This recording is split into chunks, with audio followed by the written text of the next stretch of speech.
Au milieu des fourmis, une série documentaire écrite et présentée par Aurélien Haussé.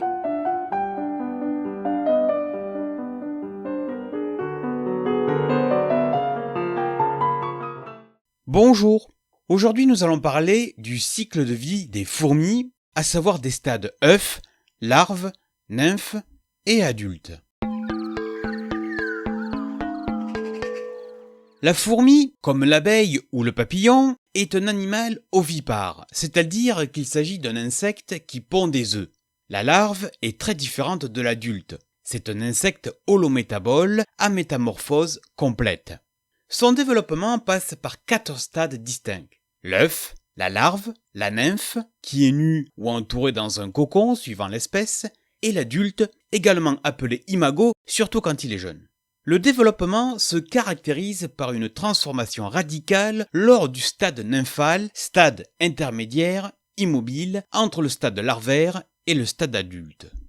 Comme chez l'abeille domestique dans sa ruche, une société de fourmis est marquée par l'apparition en continu de nouveaux individus issus de la reproduction d'une ou de plusieurs reines, suivant l'espèce et ses mœurs. Nous pouvons donc observer en continu, au sein d'un nid, des individus de différents âges, à des stades différents, et donc en continu, des œufs, des larves, des nymphes et des adultes. Le temps de développement des différents stades est très variable. En effet, cette durée de développement varie selon la température, la saison, la caste, la taille des fourmis, mais aussi de l'espèce.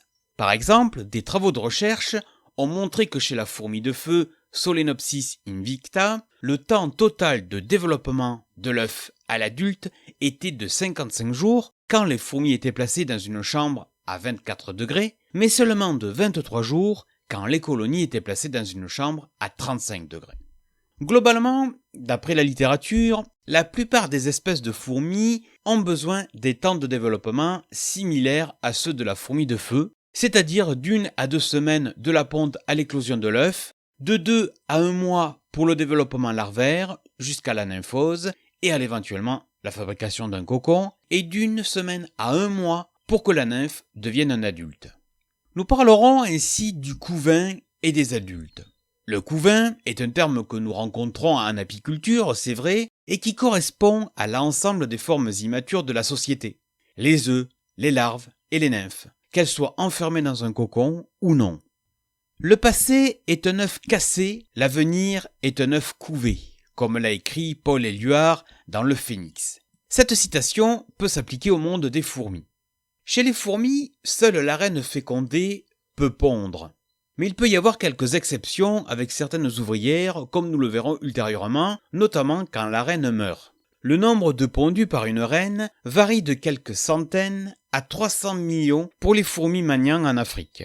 En observant un nid, dont en retournant une pierre dans la nature par exemple, les œufs sont souvent confondus avec les cocons. D'ailleurs, nous pouvons nous demander ce que font les œufs sous les pierres, si haut du nid et si près du sol. Eh bien en fait c'est simple, les fourmis profitent de la chaleur et placent les œufs à ce niveau-là pour qu'ils puissent ainsi se développer d'une manière optimale, et c'est la raison pour laquelle, dès qu'on soulève une pierre, le premier réflexe des ouvrières est de protéger les œufs en les retirant de cette zone mise à nu.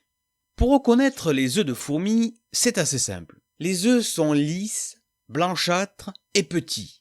Ils mesurent quelques dixièmes de millimètre et sont d'ailleurs généralement plus petits que la tête d'une fourmi. La taille et la forme de l'œuf dépendent de l'espèce. Les œufs sont regroupés ensemble, généralement à proximité des larves. Il faut savoir qu'il existe chez les fourmis des œufs fécondés et des œufs non fécondés, et que le développement d'un œuf à un adulte dépend de son patrimoine génétique, mais aussi de la nourriture que va recevoir la larve. Les œufs fécondés par des spermatozoïdes évoluent en individus femelles, futures reines ou ouvrières en fonction de l'alimentation reçue au cours de la croissance. Les œufs non fécondés évoluent en mâles. Chez les fourmis, comme chez l'abeille, nous observons ainsi une parthénogénèse arénotoque. Mais nous le verrons, il existe quelques exceptions.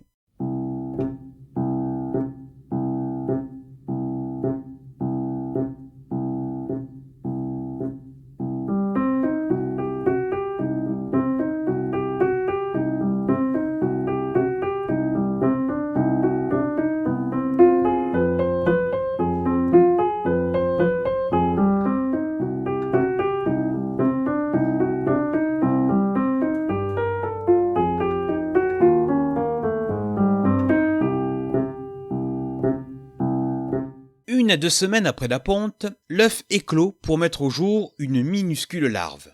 Les larves sont généralement disposées dans des endroits humides et chauds dans le nid. Au printemps, elles sont peu nombreuses. La reine recommence à pondre et celles que l'on trouve sont celles qui ont passé l'hiver sous la forme larvaire. Dans un nid, quelle que soit sa taille, la larve est généralement reconnaissable. Elle est vermiforme, son corps est blanc, il est souvent constitué de petits anneaux, la larve a généralement une tache sombre au milieu de son corps, elle est dépourvue de pattes, d'antennes et d'ailes. En fait, les mandibules sont les seuls appendices visibles chez la larve. Sa forme est toutefois spécifique à l'espèce, mais seulement 0,5% des espèces de fourmis recensées sont décrites au stade larvaire. La larve ne ressemble pas du tout à la fourmi adulte. L'individu croît au travers de stades larvaires. Le stade larvaire dure plusieurs semaines. La larve grandit et grossit par mues successives en évoluant par plusieurs stades, de 3 à 5 selon les espèces. Les mues, comme ultérieurement la métamorphose, sont contrôlées par une hormone très importante chez les insectes, l'hormone juvénile. La larve, disons-le, est incapable de se débrouiller toute seule comme pour s'alimenter. Chez les fourmis, les adultes s'occupent de la progéniture. Ainsi, les larves peuvent être directement nourries par la reine elle-même au moment de la fondation d'une nouvelle colonie. Dans ce cas, la reine puise dans ses réserves personnelles pour alimenter la progéniture, en faisant appel aux réserves lipidiques constituées avant le vol nuptial, et en utilisant aussi le métabolisme des muscles alaires qui ne servent plus. Cette étape, disons-le, est très éprouvante pour la jeune reine qui peut perdre jusqu'à la moitié de son poids. Chez certaines espèces, comme par exemple celle du genre Myrmecia, la reine sort de son abri pour collecter de la nature, une opération qui n'est pas forcément sans risque car elle peut devenir une proie pour des prédateurs. Une fois la société fondée, les larves sont nourries par les ouvrières, dites nourrices. Comme nous l'avons vu, les œufs fécondés évoluent en fourmis femelles, mais à la destinée différente en fonction de l'alimentation reçue durant la croissance larvaire. Couramment, l'œuf fécondé évolue en femelle ouvrière. Mais en période de reproduction, la société va produire des futures reines. Enfin, la société, la reine. C'est donc ici que tout se joue au stade larvaire, car à l'origine, les ouvrières et les futures reines ont toutes le même génome. L'alimentation reçue par les larves fait toute la différence. Une larve peu nourrie évolue en ouvrière. Une larve bien nourrie évolue en future reine. Par exemple, chez l'espèce Plagiolepis pygmae, les larves à devenir royales reçoivent par unité de poids 6 fois plus de nourriture que leurs sœurs au destin d'ouvrière. D'après la littérature, d'autres facteurs peuvent activer ou désactiver les gènes responsables du développement des organes propres à la reine, comme les ovaires et une spermathèque fonctionnelle ou les ailes. Nous pouvons mentionner des facteurs environnementaux, comme par exemple chez Myrmica rubra, les taux des hormones du développement, ou une variation du taux de méthylation. En 2022, une étude a révélé que chez l'espèce Monomorium trivial, à la fin du stade larvaire, le corps des futures reines se recouvre de tubercules constitués d'une épaisse cuticule sans muscles ni organes. À ce jour, les scientifiques ont plusieurs hypothèses pour expliquer ces protubérances. Il pourrait s'agir d'une protection contre le cannibalisme, d'un moyen de retenir la nourriture ou de rester fixé aux parois du nid. Les travaux de recherche à venir permettront de tester ces hypothèses. Mais au stade larvaire, il est possible de faire des distinctions. L'individu termine son stade larvaire en se transformant en nymphe après avoir éventuellement tissé un cocon, comme chez l'espèce Formica cinerea. Tisser un cocon est une faculté que ne possèdent pas toutes les espèces de fourmis. Par exemple, l'espèce Messor barbarus et plus généralement, par exemple les Myrmicinées, ne peuvent pas tisser de cocon. En fait, 8 sous-familles de fourmis sont capables de produire de la soie nécessaire au tissage du cocon. Les larves sécrètent la soie au niveau de leur glande labiale, glande séricigène, et confectionnent le cocon protecteur au sein duquel elles effectuent leur nymphose.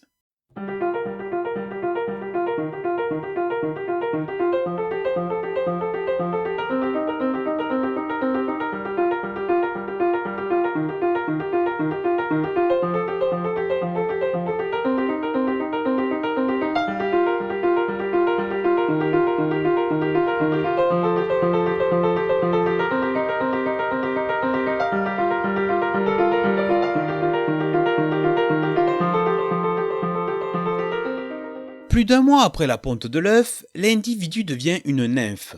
Ce stade de nymphose peut durer d'1 semaine à 1 mois, suivant les circonstances, mais aussi suivant les espèces. Reconnaître une nymphe est simple. Elle peut être protégée dans un cocon, facilement reconnaissable. Si elle est nue, la nymphe, d'abord blanche, présente un aspect de fourmi adulte recroquevillée sur elle-même. Le stade de la nymphe est principalement marqué par une transformation radicale. C'est la raison pour laquelle la nymphe reste immobile, même si elle est nue, et qu'elle ne consomme aucune nourriture. L'individu subit une métamorphose complète. Il acquiert donc la morphologie caractéristique d'un adulte et se pigmente.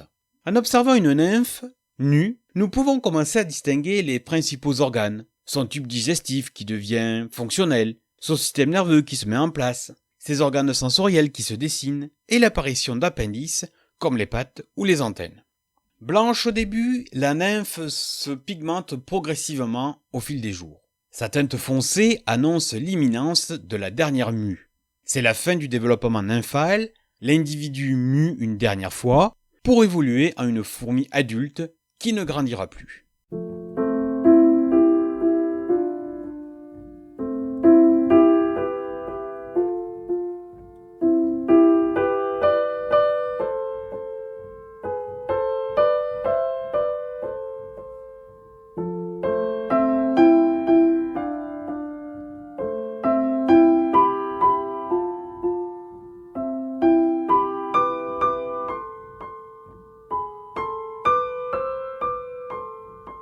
L'adulte apparaît à partir de la dernière mue nymphale, 1 à 2 mois après la ponte de l'œuf, suivant les circonstances, mais aussi suivant les espèces. Il a atteint sa taille définitive. Il ne subira plus de transformation au cours de sa vie, si ce n'est l'arrachage de ses ailes, comme nous le verrons chez la jeune reine, ou l'amputation chez les ouvrières lors de combats. Le très jeune adulte, bien qu'encore immature, ne fait plus partie du couvain. Le couvain est déplacé vers un nouveau site du nid quand le nid est perturbé, mais le jeune adulte doit désormais se débrouiller quasiment tout seul. Il est surtout désormais mobile et doit prendre ses fonctions. À l'issue du stade nymphal, la jeune fourmi adulte est d'une couleur brun clair. Ce n'est pas sa couleur définitive. Les jeunes ouvrières ont besoin de quelques heures à quelques jours pour se colorer entièrement et laisser apparaître là où les couleurs identifiées pour l'espèce en question. Tout ceci est déjà contenu dans le patrimoine génétique de l'individu, mais il faut un certain temps pour que la cuticule se pigmente tout en se rigidifiant. Dès à présent, la destinée de l'œuf pondu est révélée. L'œuf a évolué dans une caste de reproducteurs ou de non-reproducteurs, en mâle ou en femelle fertile, en jeune reine ou en femelle stérile, c'est-à-dire en ouvrière.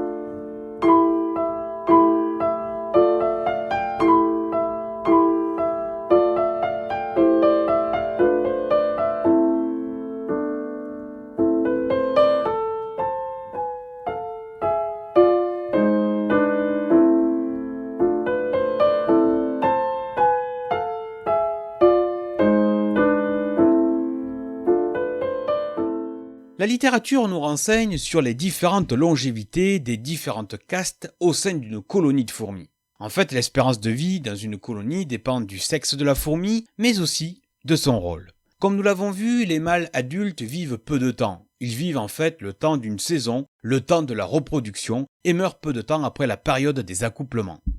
Une fourmi ouvrière peut vivre quelques mois à 1, 2, voire 3 ans, comme par exemple chez l'Asius niger, en sachant que sa principale zone de danger, en fait, est l'extérieur du nid qu'elle explore pour la nourriture. En sortant du nid, nous le devinons, une ouvrière s'expose à des ennemis, à des prédateurs, à des dangers. Une reine, quant à elle, peut vivre en moyenne entre 5 et 20 ans, comme chez l'espèce l'Asius niger, ce qui est considérable. Une reine de cette espèce, élevée en captivité, détient d'ailleurs le notable record de 28 ans et 8 mois. Chez d'autres espèces, cette longévité de la reine peut être moins importante, en particulier chez les espèces invasives. Par exemple, d'après la littérature, la reine de la petite fourmi de feu, Vasmania oropunctata, peut vivre entre 11 et 14 mois seulement, quand la durée de vie de la reine Monomorium pharaonis est beaucoup plus courte, près de 38 semaines. C'est sur cette question de la longévité des fourmis que se referme ce numéro. La prochaine fois, nous parlerons des différents régimes alimentaires des fourmis. À bientôt!